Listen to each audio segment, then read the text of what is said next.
மல்லி அப்கமிங் சீரியலில் என்ன நடக்கலாம் அப்படின்னா, ஸோ மல்லி பார்த்தோம்னா நேராக ராஜேஸ்வருடைய பேச்சுக்கு கட்டுப்பட்டு வேறு வழியே இல்லை, இது மட்டும்தான் முடிவு அப்படின்னு ராஜேஸ்வரி பேச்சை முழுமையாக நம்பி அவங்க வீட்டுக்கு டிவோர்ஸ் பேப்பரில் கையெழுத்து போட போகலான்னு கிளம்புறாங்க.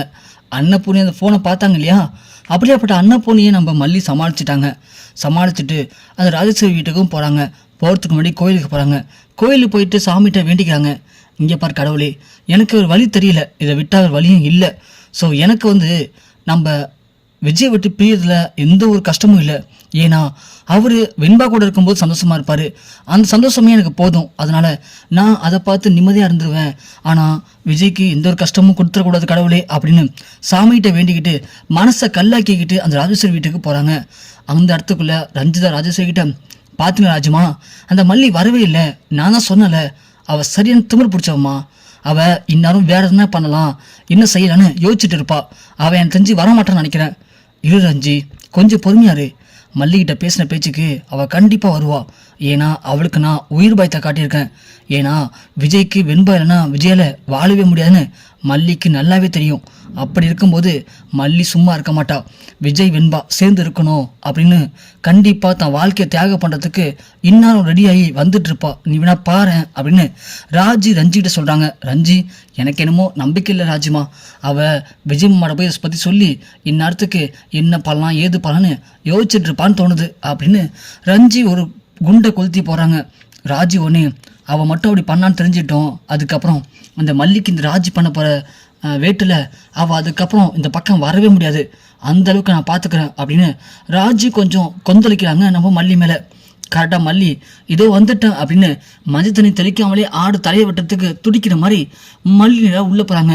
ராஜி ஒன்று, பார்த்து ரஞ்சி, நீ அதுக்குள்ளே என்னமோ சொன்னியே, மல்லி சொன்ன மாதிரி கரெக்டாக வந்துட்டாவ, வா மல்லி உட்காரு.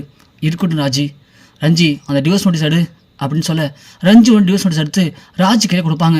இந்தா மல்லி, இதில் கையெழுத்த போடு.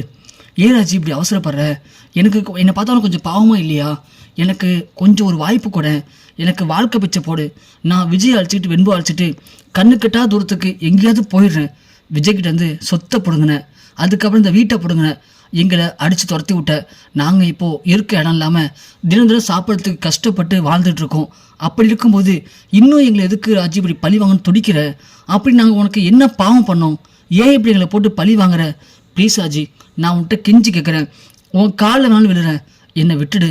நான் விஜய் வெண்பா 3 பேரும் உன் கண்ணிலே படாமல் இந்த உலகத்தில் ஏதோ ஒரு மூலையில் எங்கேயோ போய் வாழ்ந்துக்கிறோம், ப்ளீஸ் ராஜி, எங்களை விட்டுடு ராஜி அப்படின்னு மல்லி கெஞ்சுறாங்க, கத்துறாங்க. ராஜேஸ்வரி, இங்கே பாரு மல்லி, இந்த சென்டிமெண்டலுக்கு பாசத்துக்கெல்லாம் இங்கே வேலையே கிடையாது.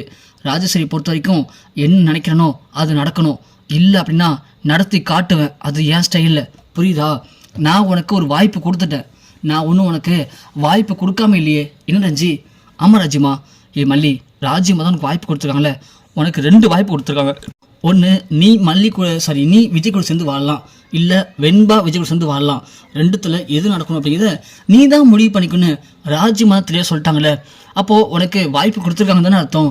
அந்த வாய்ப்பை நீ தான் பயன்படுத்திக்கணும். உனக்கு விஜய் முக்கியம் அப்படின்னா நீ விஜய் கூட சேர்ந்து வாழு, உன்னை யார் வேணும்னு சொன்னா, இல்லை விஜய் வெண்பா கூட சேர்ந்து வாழணும்னு நினச்சா நீ விஜய் விட்டு ஒதுங்கிப்போ, அதுக்கு மேலே நாங்கள் என்ன பண்ண முடியும்? இல்லை ராஜிமா, அதே தான். இங்கே பாரு, கையெழுத்து போறியா இல்லையா? இல்லை ராஜி, நான் அப்புறமா கையெழுத்து போகிறேனே. ஏய், என்னை பார்த்தா என்ன பைத்தியக்கார மாதிரி தெரியுதா? உங்ககிட்ட டிவோர்ஸ் வர கையெழுத்து போடுன்னு உன் பின்னாடியே ஓடி வந்துட்டு இருக்கிறதுக்கு நான் என்ன உன் வீட்டு வேலைக்காரியா இல்லை திருநாயா? இங்கே பாரு, திரும்ப சொல்கிறேன், உனக்கு 2 வாய்ப்பு தான். ஒன்று, நீ விஜய் கூட சேர்ந்து வாழணும், இல்லை விஜய் வெண்பா கூட இருக்கணும். 2த்துல முடிவு பண்ணிட்டு சட்டை பண்ணி இடத்த ரெடி பண்ணு. உனக்கு விருப்பம்லாம் நீ போயிட்டே இருக்கலாம், உன்னை யாரும் நீ கட்டாயப்படுத்தலை, புரியுதா? ரஞ்சி, டிவோர்ஸ் பேப்பர் எடுத்துகிட்டு போய் உள்ளே வை, பார்த்துக்கலாம் மீதி நம்ம. ஐயோ ராஜி, ஏன் இப்படி அவசரப்படுற? நான் போட மாட்டேன்னு சொல்லலையே, அப்புறம் போடுறதுனா போடு, இல்லைன்னா கிளம்பிட்டு. இல்லை ராஜி, நீ சொன்ன மாதிரி நான் விஜய் விட்டு ஒதுங்கிடுறேன், அதை கையெழுத்து போடுறேன் கொடு அப்படின்னு சொல்ல டக்குன்னு ராஜி பிடிங்கி விஜய் மல்லிட்டு கொடுக்குறாங்க. மல்லி ஒன்று அதில் கையெழுத்து போகிறாங்க. கையெழுத்து போட்டதும் சரி ஓகே நீ கிளம்பு. ராஜி, நீ சொன்ன மாதிரி விஜயை வெண்போட்டு சேர்த்து வச்சுருவாரு. இங்கே பாரு, ராஜி சொன்னது தான், நீ விஜய் விட்டு பிரியன்னு கையெழுத்து போட்டாச்சு, புரியுதா? நீ பாட்டுக்கு போயிட்டு பொட்டி படைக்கு எடுத்துகிட்டு விஜய் விட்டு கிளம்பி போய்கிட்டே இருக்கணும். அப்படி போயிட்டு தெரிஞ்சதுக்கப்புறம் விஜய் பக்கம் நாங்கள் வரவே மாட்டோம், விஜய் வெண்பா சந்தோஷமாக இருப்பாங்க, கிளம்பு அப்படின்னு சொல்ல மல்லி அழுதுகிட்டே வராங்க. மல்லி தான் வாழ்க்கையே முடிஞ்சு போச்சு அப்படின்னு சொல்லி பயங்கரமாக அழுகிறாங்க. அழுதுட்டு இருக்கும்போது விஜய் வெண்பாவுடைய பேரண்ட்ஸ் மீட்டிங். விஜய் வெண்பா 2 பேரும் ஸ்கூலில் உட்காந்துட்டு மல்லிக்கு கால் பண்ணுறாங்க. மல்லி ஃபோனை கட் பண்ணுறாங்க. விஜய்க்கு ஒன்றுமே புரியல. வெண்பா என்னாச்சு டாடா, ஏன் மல்லியம்மா ஃபோன் எடுக்கலையா? இல்லை வெண்பா, மல்லியம்மாக்கு என்னாச்சுன்னு தெரியல, நீ வா, இந்த முறை நான் நீயுமே பேரண்ட்ஸ் மீட்டிங் அட்டன் பண்ணிவிடுவோம், அடுத்த முறை மல்லியம்மா அழைச்சி சொல்லலாம் அப்படின்னு சொல்ல வெண்பா உடனே அப்செட் ஆகிறாங்க. விஜய் உடனே இல்லை வெண்பா எனக்காக ப்ளீஸ் வெண்பா அப்படின்னு சொல்லி வெண்பா சமாதானப்படுத்தி பேரண்ட்ஸ் மீட்டிங் முடிச்சு அடிச்சுட்டு வீட்டுக்கும் போகிறாங்க. ஆனால் மல்லி வரவே இல்லை. மல்லி திரும்ப கோயிலேருந்து உட்காந்து பயங்கரமாக அழுகிறாங்க. எனக்கு ஏன் அப்படி சோதனை கொடுக்குற? நான் யாருக்கு என்ன பாவம் பண்ணேன்? நான் எப்படி விஜய்ட்டு பிரிய போகிறேன்னு தெரியலையே. நான் விஜய்ட்டு பிரிஞ்சால் மட்டும்தான் விஜய் வெண்பா கூட இருக்க முடியும்னா நான் போய் தானே ஆகணும் அப்படின்னு சொல்லி மல்லி பயங்கரமாக அழுகிறாங்க. இதுக்கப்புறம் மல்லி வீட்டுக்கு போவாங்களா, இல்லை அப்படியே அங்கேருந்து எங்கேயாவது கண்காணித்துறதுக்கு போயிடுவாங்களா? அப்படி மல்லி கண்காணித்துறதுக்கு போயிட்டாங்கன்னா விஜய் சும்மா இருப்பாரா, இல்லை விஜய் எப்படி மல்லியை புரிஞ்சுக்க போறாரு, என்ன நடக்க போகுது அப்படிங்கிற எதிர்பார்ப்போட அடுத்த எபிசோட கண்டிப்பாக அடுத்த வீடியோவில் பார்க்கலாம்.